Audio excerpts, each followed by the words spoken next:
Hey everybody, Chris here. I hope you're off to a great Monday. I am off to an amazing one. Why? Because the head and chest and throat cold I had for 8 days is gone. Yes, 8 days it stayed with me. So thank you so much for the 3 of you that said you were praying.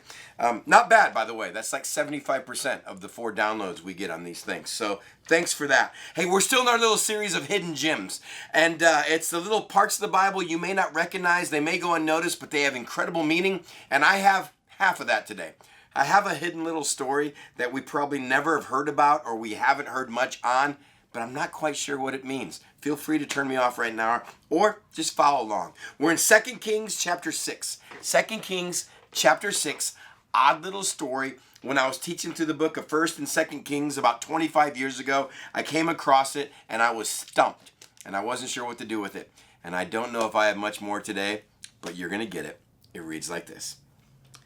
Now the company of the prophets said to Elisha, he was the current prophet at the time, "Look at the place where we meet with you. It's too small for us. Let us go down to the Jordan, where each of us can cut a pole and build a new place there for us to live." And Elisha said, "Go." Then one of them said, "Won't you please come with your servants?" "I will," Elisha replied, and he went down with them.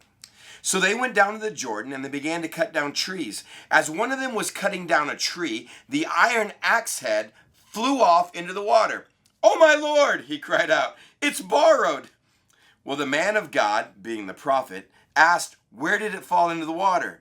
And when he showed him the place, Elisha cut a stick and threw it in there. And he made the iron axe head float. "Lift it out," he said. Then the man reached out his hand and took it. Now the king of Aram was at war with Israel. Well, now we're off to another completely different story. And we have 7 verses of a floating axe head that I was staring at going, what in the world do you do with that? I've heard this passage taught on several different ways. Some I think, oh, that's kind of good insight. Some I just shrug my shoulders and go, maybe. Some people have said this is us today. When you have a problem, no matter how big or small, you just have to apply the wood. You apply the cross to it. God does his part. You have to reach out and do your part. And I'm like, that's kind of cool. But they didn't know about the cross back then. It's a time in Israel where they're being led by a prophet named Elisha.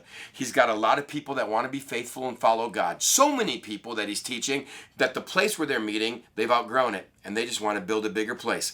Now the rest of the nation isn't doing great. But there's a remnant, a small group that is. And when they go down to build a bigger place, well, you heard what happened. This poor guy who's just doing ministry, wants to learn how to be in ministry, is being faithful, cutting away, the axe head flies off the handle into the Jordan River, and I love the OMG in the Bible. "Oh my God," he exclaimed, "it was borrowed." And Elisha cut down a piece of wood, threw it in, and it floated. Maybe instead of trying to make this much more than it is, can we just keep it what it is? Maybe. On this Monday, God works today the same way he did back then, which means this, maybe. Some of you are doing pretty good, but you got some little things in your life. You may not be dealing with world peace or cancer. You may not be dealing with AIDS or orphans in Africa. You may not be dealing right now with poverty and trying to solve that. It's just little OMG in your life. Oh my God. This is something that was borrowed. It may seem like a little thing to all of you, but between me and my neighbor, this is a big thing. Or between what is going on in my day-to-day, this is a big thing. It won't make the headlines. There's no paparazzi crouching at your door or place of work or school to get a photo of you today. It's a little thing in the eyes of most. But for you, it's the thing that consumes you today. Maybe.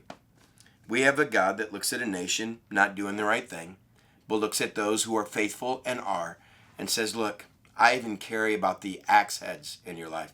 I even care about what you're doing with those relationships. There was iron in Israel at this time, but it wasn't cheap. To borrow that from someone and to lose it was going to cost. And God said, I got your back on this. Maybe. Start your Monday, your drive where you are today or at the end of the day with a simple prayer about the little things. Remember when your kids would do something small and give it to you and you made a big deal about it? Remember when they would pick a dandelion in the yard and give it to you and you made a big deal about it? It was a weed, people. It's a weed. But they're your kids and you love them. And for that reason and that reason only, it was big. OMG are huge for a father when he has the attention of his faithful kids. Happy Monday.